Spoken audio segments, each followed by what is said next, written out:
Entonces tenemos ahí la proyección, me imagino que se está moviendo ahora, se está moviendo, que me lo confirme, por favor. Sí, pastor, se está moviendo. Gracias, gracias. Bueno, como siempre, Ministerio de la Casa Santa Cruz, nuestro querido pastor Ronald ha estado pendiente de lo que ha estado pasando aquí con los incendios y con todo eso, y ha estado tratando de colaborar de alguna manera, a la cual le agradecemos. Y yo acá en Chile, con el Ministerio de Chile, en Casa de Villa del Mar, y Óscar allá en Quilpué. Entonces, eh, estamos estudiando la serie sobre las parábolas de Jesucristo y la enseñanza, parábolas y enseñanza de Jesucristo. Y hay muchas cosas que tenemos que darle al asunto de la enseñanza de Jesús. Yo vuelvo a insistir, por si acaso, porque esto queda grabado, hay gente que escucha esto y es bastante crítica.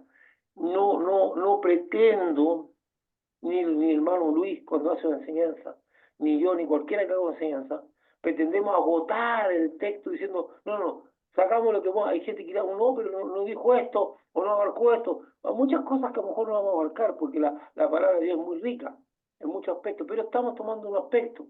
No es que estamos diciendo, este texto lo hemos desarrollado entero, no. Y ahora vamos a estudiar los dos cimientos del relato de Lucas. Lo vimos desde el relato de Mateo que habla sobre la roca, pero Lucas tiene otro aspecto, ¿verdad? Y vamos a ver, vamos a leer lo que dice Lucas en Lucas 6, 46 al 49, para que ustedes, los que están con la Biblia ahí, puedan buscar. Lucas 6, que es aparentemente se toma como un paralelo entre el relato de Mateo y el relato que habla que dice acá, Casa sobre la roca. Pero yo tengo mis dudas. A mí me da la impresión de que esto es una enseñanza más ampliada, que probablemente Jesucristo la haya tratado más de alguna vez, no solamente una vez. Yo creo que Jesús trató esta enseñanza más de alguna vez, porque estaba con sus discípulos. Veamos entonces, acuérdense también que Lucas es cronista, no es una persona que estuvo ocularmente viendo las cosas. Él es un cronista que entrevistó personas, que hizo de periodista para escribir lo que es el Evangelio. Vamos a leer lo que dice. ¿Por qué me llamáis? Es una pregunta. ¿Por qué me llamáis Señor, Señor? Y no hacéis lo que yo digo. Todo aquel que viene a mí, por favor ponga atención que lo que dice, todo aquel que viene a mí y oye mis palabras y las hace, os indicaré a quién es semejante. Entonces, comparación. Aquí hay una diferencia. Semejante es al hombre que al edificar una casa, Estoy cavó metido y con el ahondó. teléfono. Dice, cavó y ahondó. Me Entonces, parece que qué es lo que estamos viendo ahí? Estamos viendo que ya no está hablando de que encontró una roca y empezó a edificar. Dice, sino que cavó. Dice, perdón, me adelanté ahí, se adelantó un poquito. Dice, cavó y ahondó y puso el fundamento sobre la roca. O sea, para llegar a la tierra firme, para llegar a la roca tuvo que cavar y ahondar. Y cuando vino una inundación, el río dio con ímpetu contra aquella casa, pero no la pudo mover porque estaba fundada sobre la roca, o sea, sobre el suelo duro. Mas el que oyó y no hizo semejante es al hombre que edificó su casa sobre la tierra sin fundamento. O sea, contra el cual el río dio con ímpetu y luego cayó y fue grande la ruina de aquella casa. Hay momentos en que el suelo en el cual tú te encuentras ya es duro, duro. Y por lo tanto, tú no tienes que cavar mucho, ya tú puedes empezar a edificar porque la tierra es dura, porque está sobre la roca. No hay mucho que ahondar. De hecho, una de las cosas que me llamó la atención en República Dominicana y algunas veces en Estados Unidos es que muchas veces la gente limpia el terreno y empieza a levantar la casa sobre el terreno plano, no hacen hoyo, no cavan, sino que, y de ahí también venían un poco los dibujos animados antes cuando pescaba la casa y se la llevaba para otro lado, y no se ponía a pensar, pero ¿cómo si la casa está metida en hoyo? No, porque ellos una vez se levantaban esa casa sobre el piso, que ya supuestamente era duro. Entonces, entonces aquí está hablando de que hay que cavar y ahondar. Vamos un poquito el crecimiento y fortalecimiento espiritual se logra por la adquisición y arraigo de los principios y valores del Evangelio. Esto lo dije anteriormente y lo estoy repitiendo. El crecimiento y fortalecimiento espiritual se logra por la adquisición y arraigo, o sea, yo lo adquiero y lo hago muy profundamente mío de los principios y valores del Evangelio de Jesucristo, que le permitirá al discípulo permanecer fiel al Señor hasta la muerte, aún en tiempos de persecución ideológica y física, como de gran necesidad personal, como que en caso de problemas emocionales, sentimentales, financieros. Entonces,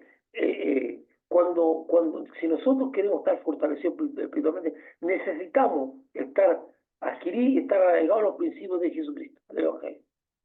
Pero arraigados, o sea, que sean tan profundamente nuestros, que no nos tumbe.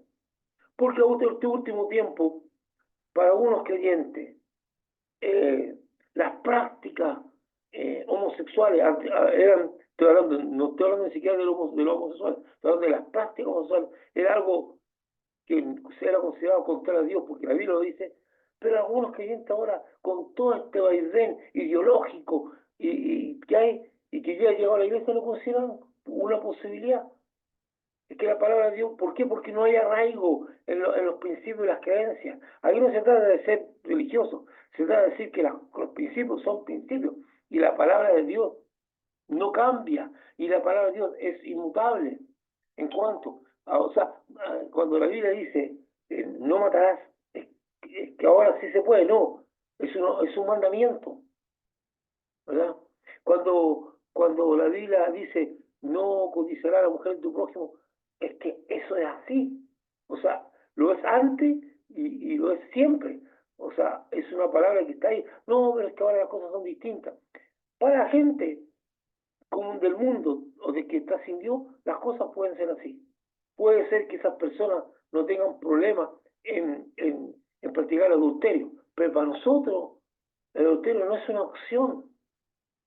No es una opción. El adulterio es pecado. Si cometemos adulterio, estamos pecando, pero no lo podemos validar. Entonces hay muchos creyentes que no están cimentados ni arraigados en estos valores, este principio, y son fácilmente dar vuelta, lo que se dan vuelta en sus creencias. Ya, no, necesitamos estar arraigados, porque yo no puedo estar en esa condición, porque al final estoy edificando una casa totalmente sin fundamento. O sea, estoy fundamentado cuando estoy adquirido y estoy arraigado, o sea, ha echado raíz a mí los valores. No están superficialmente, no son de la pura boca o de mis pensamientos, que alguien puede venir a cuestionarlo y yo me quiebro y después renuncio a esos valores. No. Miren, la mayoría de los movimientos filosóficos, ideológicos de estos tiempos apelan a una sola cosa, a la parte emotiva, a la emoción, a los sentimientos. Y muchas veces te hablan de justicia basada en los sentimientos y no los hechos, te hablan de igualdad basada en los sentimientos y no los hechos. Todo eso, pero resulta que aquí nosotros no nos movemos por emociones ni por sentimientos, nos movemos por la verdad que es Jesucristo. Eso es lo que nos mueve. No puede mover los sentimientos. Que de repente podamos sentir empatía es una cosa, pero la empatía no nos puede llevar a renunciar a los principios y valores cristianos. Nosotros podemos ser empáticos con las personas y tratar de ver cómo las apoyamos, pero no significa que tenemos que validar su pecado. La empatía no significa validar el pecado. La empatía significa ayudar a la persona a superar el pecado, ayudarla a, a que pueda levantarse producto de las consecuencias del pecado, pero no validar el pecado.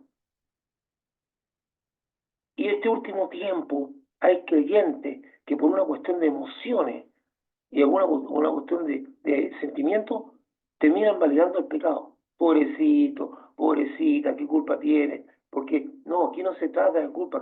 Nosotros los creyentes no perseguimos a nadie. Nosotros no hablamos contra las personas. Nosotros no hablamos contra los pecadores. Nosotros hablamos contra el pecado. Eso no, que el pecado trae muerte. Eso es el fundamental. La persona no, toda persona tiene derecho a poder reconstruir su vida, a abandonar su vida de pecado y empezar algo nuevo, todo. Y esa es la expectativa y la esperanza que todos tenemos cuando predicamos. Que una persona que va por el camino de la destrucción, su vida va a camino al infierno, va camino a la destrucción, nosotros tenemos la esperanza que la palabra que estamos entregando lo pueda hacer reflexionar y vuelva de ese camino hacia Dios y se salga de ese camino, pero no estamos moviendo contra la persona, sino contra lo que practica la persona. Entonces hay algunos que confunden eso, que, que se llenan de emociones y sentimientos, aunque lo que está haciendo es destructivo. Y también eso también se ha transformado en la práctica de muchos padres que creen que la disciplina es mala y dejan a los niños sin disciplina y algunas veces sin castigo frente a las faltas cometidas. Entonces la persona empieza a formar su vida y dice, es porque lo amo. Amo a esta persona. Confunden el amor muchas veces con emociones y sentimientos. Yo no estoy amando a una persona cuando la estoy empujando a su propia destrucción. Yo no estoy amando a una persona así. Yo no estoy amando a una persona cuando la dejo sin guía. Acuérdense que disciplina significa hacer discípulos para la vida. Cuando yo aplico disciplina a una persona, la estoy haciendo discípula para la vida. Le estoy enseñando a enfrentar la vida.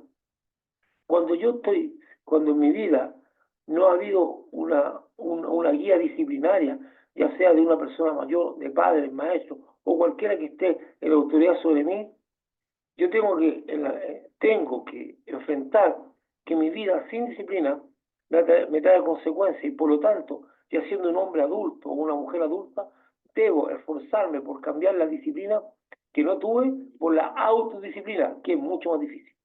Debo autodisciplinarme y es algo muy difícil de conseguir, pero tampoco imposible. Vamos más adelante entonces. Este estudio, que se conoce como los dos cimientos y que se ha hecho en dos partes, considerando primero el relato del Evangelio de Mateo, que hemos ya estudiado, y ahora consideraremos el segundo relato en el Evangelio de Lucas. Debemos recordar que Lucas actúa como un cronista, voy a insistir para que usted aprenda, un reportero. Lucas no fue parte de los discípulos de Jesús, como tampoco Marcos, ¿verdad? Juan y Mateo sí anduvieron con Jesús.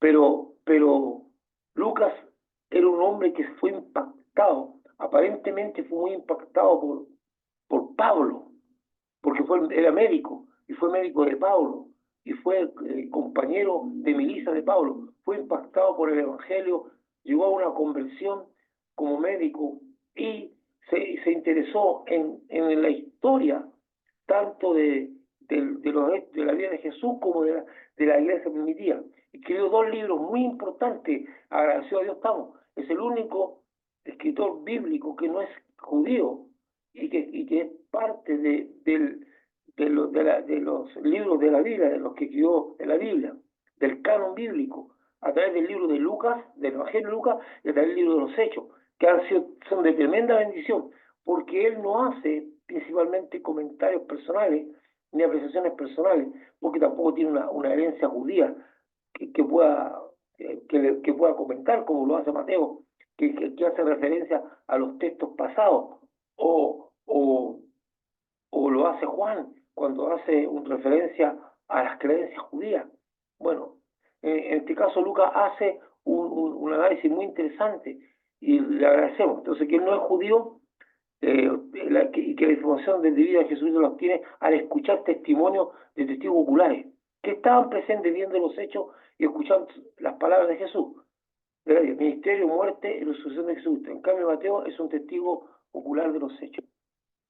Entonces, veamos el primer texto. Dice, ¿por qué me llamáis Señor, Señor? Y no hacéis lo que yo os digo. Este texto es como que se aparta un poquito, aparentemente, del relato de los dos cimientos, pero no, porque aquí está hablando de hacer lo que dice. Veamos.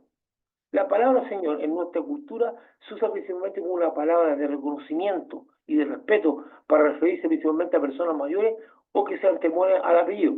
Señor Reina, señor Mato, ¿verdad?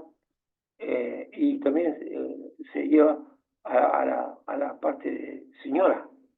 Entonces, aquí en nuestra cultura, para nosotros significa eso, una palabra que se antepone en forma de respeto. En este texto el significado es muy diferente, porque llamar Señor a alguien era reconocer autoridad y hasta propiedad de aquel que se reconocía como Señor, sobre aquel que declaraba estar bajo su señorío. O sea, propiedad o autoridad. Los esclavos llamaban Señor a sus amos porque estos eran sus dueños. Abraham llama constantemente a Dios Señor. Y de hecho, cuando tiene ese diálogo de la destrucción de Sodoma, Gomorra y los ángeles van, entonces está hablando con Dios y le dice, no se moleste mi Señor si insisto una vez más. Y durante todo el diálogo llama Señor a Dios, reconociendo la autoridad y la potestad que tiene Dios sobre él. También la palabra Señor se usa para referirse a personas que están en autoridad o que se les reconoce autoridad. Los creyentes de Jesucristo normalmente se refieren a Él como el Señor. Nosotros realmente decimos, vamos a orar al Señor, el Señor, y siempre hablamos de Jesucristo como el Señor, declarando implícitamente que están bajo la autoridad y obediencia de Jesucristo. El decir que Él es Señor implica eso, pero no significa que eso esté operativo y sea así, se esté practicando. Llamamos a Jesucristo Señor, le decimos el Señor, vamos a hablar del Señor, vamos a orar al Señor, pero no significa que eso se esté cumpliendo en lo que significa la palabra. La autoridad de Jesucristo sobre los creyentes no está determinada en una relación humana amo-esclavo. Nosotros no somos Él nuestro amo y nosotros nuestro esclavo, aunque Pablo muchas veces se refiere de esa manera, teológicamente, pero sino que bajo el reconocimiento espiritual de que Jesucristo es el Hijo de Dios, que por su sacrificio hemos sido salvos, que Él tiene el poder y la autoridad sobre toda la creación. Entonces reconocemos a Jesucristo como Señor. Por eso, porque es un reconocimiento espiritual. El reconocimiento del señorío de Jesucristo implica obediencia a sus enseñanzas y demanda su mandato. Cuando tenemos un señorío, tenemos a alguien que obedece o que debe obedecer. Ningún esclavo romano o esclavo de otra manera se atrevería a desobedecer al amo. En el caso de la esclavitud allá en Estados Unidos, la cosa era tan seria que le puede costar la vida a la persona. O sea, el reconocer el señorío implica obediencia. El señorío conlleva obediencia a aquel el que estamos sometidos al señorío. El reconocimiento del Señor de Jesucristo implica obediencia a sus enseñanzas, demandas o mandatos. Eso es lo que debería ser. Eso es lo que debe ser. Si yo digo que Jesucristo es Señor, debo obedecer sus enseñanzas, mandatos, demandas o mandatos. Y aquí quiero hacer un alto. No estoy hablando del pecado, porque los creyentes en Cristo Jesús muchas veces pecan o pecamos, pero no significa que creemos que el pecado es bueno, que vivimos desobedeciendo al mandato de Dios. No, cuando pecamos sabemos que hemos cometido pecado y que debemos reconciliarnos con Dios. Aquí estamos hablando de una visión de vida que ignora los mandatos de Jesucristo. Hay personas que creen, practican, que bajo ciertas circunstancias, es una teología, ellos pueden mentir porque es necesario. Y muchas veces son hijos de Dios. Ojo, y muchas veces ellos sabiendo que eso no cae bien en el contexto donde se mueven, porque no lo pueden, no lo dice, pero lo creen y lo practican. Y son creyentes. Hay muchas personas también que no solamente se mueven en la mentira o en el engaño, sino que en otras cosas también, ¿verdad? Y o sea, por eso digo, no estoy hablando del pecado, donde el cristiano está consciente que pecó, sino que es un estilo de vida donde tomo el mandamiento de Dios y lo relativizo o lo ignoro, y hago de mi vida y voy para adelante. Entonces, no estoy obedeciendo al mandato de Dios, porque no quiero obedecerlo, porque no me conviene o porque no me gusta. Hay muchas cosas que Jesús demanda, ¿verdad? Por ejemplo, voy a poner algo que es la piedra de tropiezo de muchos creyentes, pero hay un mandato de Jesucristo estableció en parábola fuertemente y con consecuencias graves, aún así los creyentes no, hay mucha gente que no lo acata. Porque Jesucristo da una orden y un mandato a que nosotros debemos perdonar, que el perdón debe ser algo que debemos practicar en la vida permanentemente. Incluso el perdón es puesto en parábola muy fuertemente, donde dice que si tú no perdonas de todo corazón a tu hermano, Dios tampoco te perdonará a ti, que lo encuentro grave. Si usted se pone a pensar en eso, que Dios no me perdone porque yo no quise perdonar, es delicado en mi vida. Ese es un mandato de Dios. Pero muchos creyentes no están dispuestos a hacerlo, no están dispuestos a cumplirlo. Tienen muchas razones para decir que no quieren hacerlo y que la persona a la cual no se merece que la perdone y todas esas cosas. Pero hay un mandato. Entonces establecen su vida paralelo a la enseñanza de Jesucristo. Ellos deciden que perdonar no es algo que van a practicar, aunque Jesucristo se lo ordene. Delicado. Y así, hay muchas cosas que los creyentes no obedecen, pero están esperando que su vida sea próspera. Entonces hay creyentes que están convencidos que ellos oyen la palabra de Jesús y la hacen. Pero aquí no se trata de hacer una parte de la palabra. Aquí se trata de hacer toda la palabra. Dice, el que oye mi palabra y la hace, es toda la palabra. No es que yo selectivamente tenga y diga, oh, esta palabra sí la hago y esta otra no. No, si no hago una, no hago ninguna. Y si hago todas, pues estoy bien. Por eso Jesús insiste en decir, si tú cumples todos los mandamientos y fallas en uno, no cumpliste ninguno. Entonces, ¿qué es lo que es importante? ¿Por qué? Porque muchas veces los creyentes se sienten tan cercanos a Dios, tan cercanos a Dios, se sienten que es injusto muchas veces lo que viven porque no pueden superar ciertas cosas, porque no pueden ser prosperados, porque no, y no se dan cuenta de que ellos en muchos aspectos de los mandamientos han relativizado el cumplimiento de ellos. Y dice, no, pero yo soy un buen creyente, yo hago aquí acá, pero dentro de su forma de pensar hay cosas que han errado. Supongamos que tú eres una persona, como dice la Biblia, que tú cumples todo, al final te transformas en un fariseo, cumples todo lo que dice la palabra de Jesús y todo, pero decidiste no perdonar. No, pero es que es solamente eso, aunque sea eso, ya no está fundamentado en la roca. Por favor, te estoy diciendo algo delicado, ya no está fundamentado en la roca. Porque eres consciente, porque la Biblia dice, escucha esto, dice, el que viene a mí y oye, o sea, ya oíste la palabra, ya eres consciente de la palabra y decidiste no hacerla. Bueno, el reconocimiento del Señor de Jesucristo implica obediencia a sus enseñanzas. Vamos más adelante. Hay muchos creyentes que llaman Señor a Jesucristo como un apelativo de respeto, pero no hacen lo que Jesucristo dice, por lo cual al llamar Señor a Jesucristo es una falsedad, un autoengaño, ya que el mismo Jesucristo enseña, no todo el que me dice Señor, Señor, entrará en el reino de los cielos, sino el que hace la voluntad de mi Padre que está en los cielos. La palabra clave aquí es hacer. Aquí dice, hace la voluntad de mi Padre.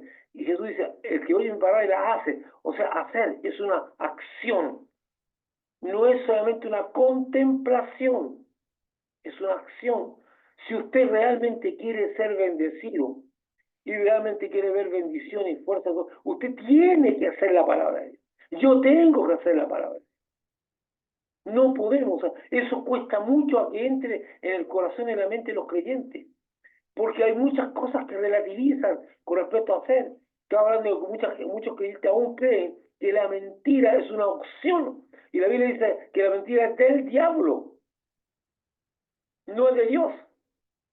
Entonces nos encontramos con una paradoja. Tú no puedes usar como algo que la Biblia prohíbe o te dice que no es así, como algo. Y yo he puesto el ejemplo de perdonar. O sea, yo no te voy a decir que es fácil perdonar, pero es un mandato divino.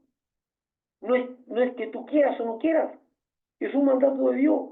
Y si tú eliges andar tu vida sin cumplir ese mandato, estás complicado, tu vida se complica.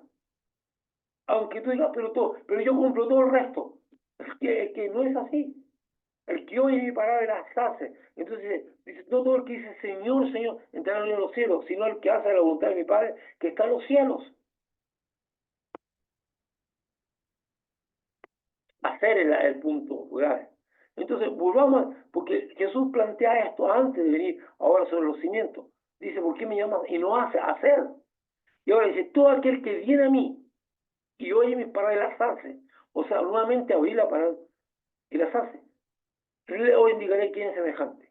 Semejante es al hombre que al edificar una casa cavó y ahondó y puso fundamento sobre la roca. Y cuando vino una inundación, el río dio con ímpetu sobre aquella casa, pero no la pudo mover, porque estaba fundada sobre la roca. Mas el que oyó y no hizo, semejante es al hombre que edificó su casa sobre tierra, sin fundamento, contra el cual el río dio con ímpetu y luego cayó y fue grande la ruina de aquella casa. Y aquí vamos a ver otra cosa. Aquí Lucas dice que Jesucristo enseña que aquellas personas que vienen a Jesucristo, por favor, ponga atención a todo aquel que viene a mí, que viene a Jesucristo, oye sus palabras hace. Toda persona que pretenda ser discípulo de Jesucristo o busque ayuda de Jesucristo debe venir a Él. Hay que venir a Cristo. Jesucristo dice, todo aquel que viene a mí, hay que venir a Cristo.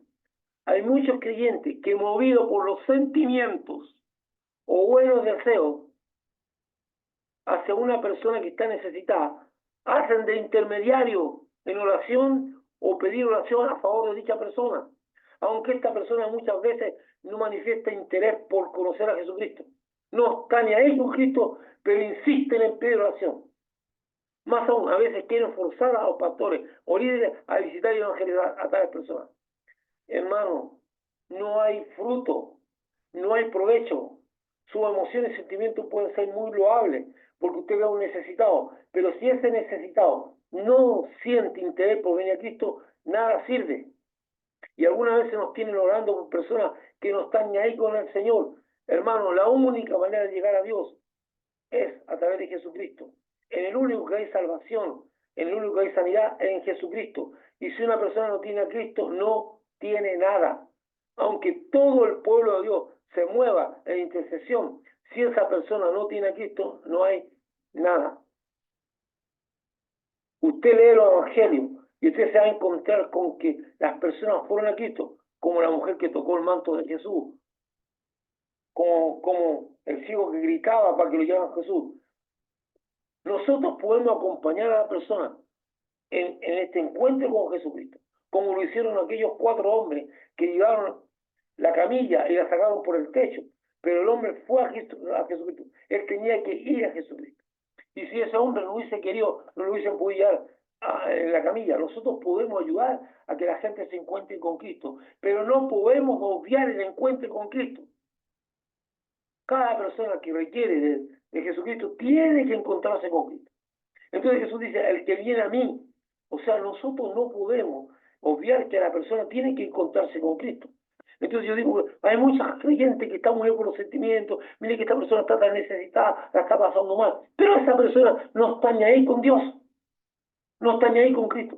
Entonces nos piden que intercedamos por ella, pero no va a ocurrir nada, porque sin Cristo no hay nada. Sin Cristo no hay nada. Por eso nunca a nosotros se nos pidió, a nosotros nunca se nos pidió que fuéramos de intercesores o de intermediarios entre los necesitados de Cristo. A nosotros se nos pidió que proclamáramos el Evangelio de Jesucristo para que la persona conociera de Cristo y tomara una decisión. Entonces, estos creyentes que alguna vez a mí me cansan, estos creyentes que te andan pidiendo oración por el necesitado, tienen al necesitado al frente y no le hablan de Cristo. Están esperando que vaya un pastor, o están esperando que vaya otra persona. O sabes que está pasándola mal y necesito que una palabra. ¿Y por qué tú no le hablaste? ¿Y por qué tú no le presentaste el Evangelio? Porque te da vergüenza, porque no tienes convicciones. Entonces prefieres tomar la necesidad, llorar con eso, sentirte mal por lo mal que le está pasando a la persona y pedirle a otro que ore por él. Pero tú no eres capaz de decirle, mira, la solución tuya está en Cristo. Terminemos con esas cosas. Terminemos. O sea, si tú ves a un necesitado y tú sientes que esa persona te tocó el corazón y te da pena, tú entonces tienes la oportunidad de hablarle de Jesucristo y decirle que Él va a encontrar el descanso y el alivio y va a encontrar la paz y la salvación en Cristo Jesús. Es tu deber hablarle. Pero muchos creyentes piensan que se puede obviar Cristo. Sin Cristo no hay liberación, sin Cristo no hay salvación. Cuando nosotros estábamos ministrando, cuando me tocó ministrar, muchas veces liberación con manifestaciones demoníacas, nunca obvié que la persona antes de poder orar por ella tenía que entender que sin Cristo no hay nada. Y si no aceptaba a Cristo, yo no le ministraba nada. Porque es Cristo la fuente de vida. Es Jesucristo el que tiene el poder, no es el pastor, no es el ministro que está operando, sino Cristo. Y sin Cristo no hay nada. Por eso tú tienes que tener a Jesucristo muy tomado en tu vida, ser agradecido y buscarle. Por eso dice, venid a mí todos los que están cansados de trabajar. Entonces dice Jesús, el que viene a mí, hay que ir a Cristo. El que oye las palabras y las hace es comparar a aquel hombre que para edificar su casa, establecer su vida, que es lo comparado, edificar su casa, Jesús está comparando con establecer la vida, cavó en la tierra, ahondando hasta encontrar la roca, o terreno sólido, duro, donde poner el fundamento, sobre el cual se edificará la casa, que quedará firmemente fundada, y que como consecuencia las inclemencias del tiempo, por muy fuerte que sea, no dejarán o derribarán aquella casa. Aquí existe otro problema también para el que no pone fundamentos. Si tú pones la casa en terreno blando y no vas hasta el fundamento, lo más probable es que incluso el piso y la misma casa se hunda y se enchueque o le pase algo, porque el terreno está blando. Entonces, debemos ahondar hasta encontrar el terreno duro. ¿Por qué se ahonda? Se ahonda buscando el terreno duro, la roca o donde el terreno ya está pedregoso, está duro. Y de ahí empezar a poner el fundamento, como ustedes ven en la foto de ese hoyo, que se tuvo que hacer para llegar al punto más duro del terreno, que generalmente está a metro, a poca distancia. Y de ahí empezar a poner los fundamentos.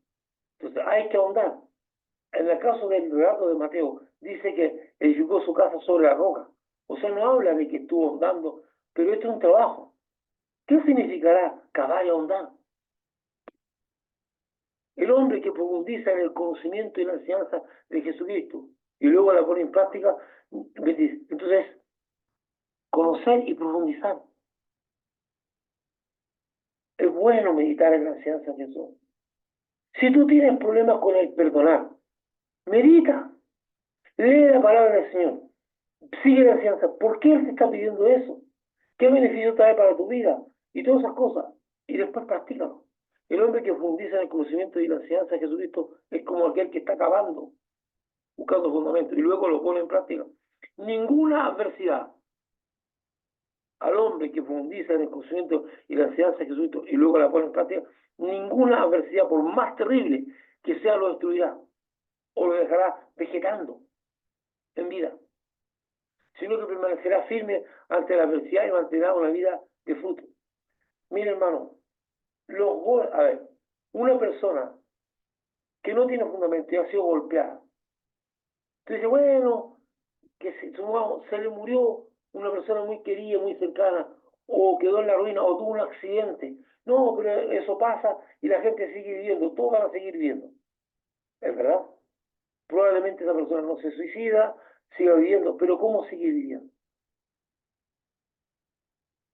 Algunos parecen completamente normales. Usted lo ve vivir, pero están vegetando. Son personas que vegetan. ¿Qué es lo que es vegetar? Es mantenerse vivo, sin proyecciones, sin nada, sin alegría. Su corazón está en constante tristeza.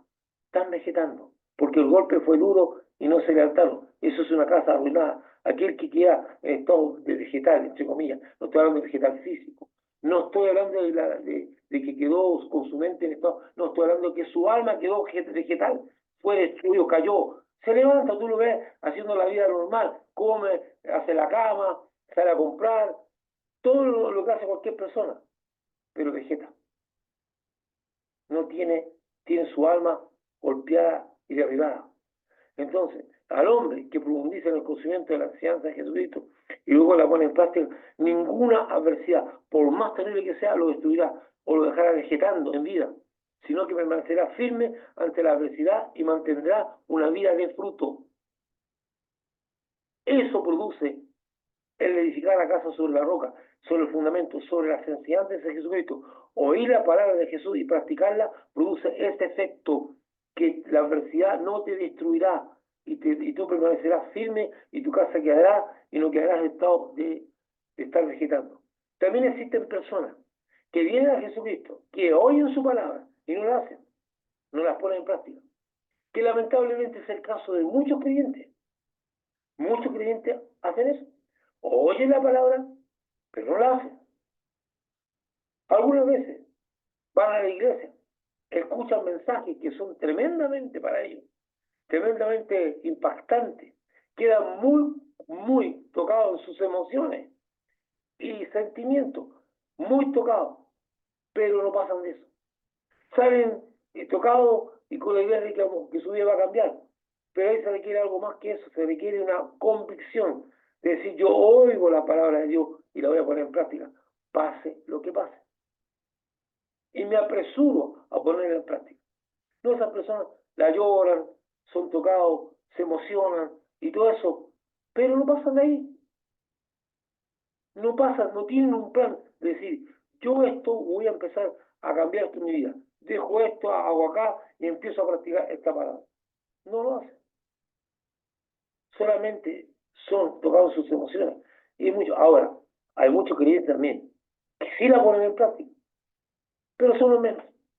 Sus vidas no tienen fundamento y ante los problemas, adversidad y desgracia, se derrumban y se transforman en personas que vegetan, transitan en la amargura del alma, con heridas que no sanan y hasta se pudren. Y nadie se da cuenta. Usted los ve y son personas normales, pero por dentro están pudriéndose. Vegetan, no crecen, no cambian, están ahí. Estas personas parecen muy normales, viven el día a día como cualquier persona, pero la falta de fundamento los dejó vegetando, sin fruto. Es algo muy triste. Entonces Jesús dice: ¿a qué comparar a esas personas que oyen la palabra y no la hacen? A personas que han edificado su casa sobre un terreno que no es sólido. Entonces, ¿qué es lo que ocurrió? Como todos nosotros, ya sea creyente o no creyente, estamos sujetos a que nos pase lo que le pasa a toda persona. A mí se me puede morir un pariente muy cercano, a mí me puede quedar la ruina completa.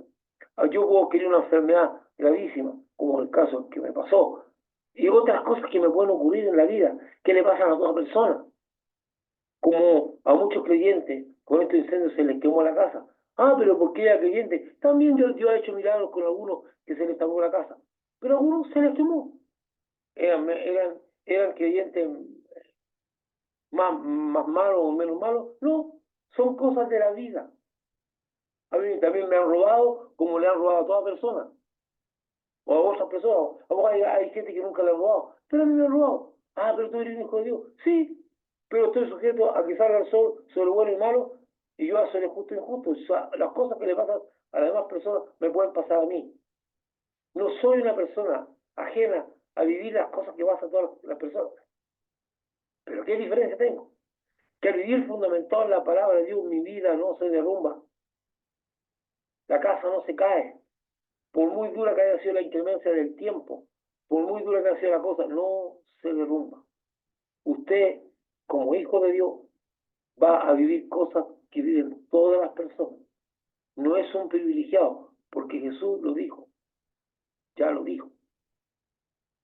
Entonces nosotros vivimos, pero qué gracia más grande tenemos en encontrar que en el fundamento del Señor nosotros tenemos una vida sólida, que no se va a venir abajo por esta inclemencia o la falta de una adversidad extrema que nos está afectando.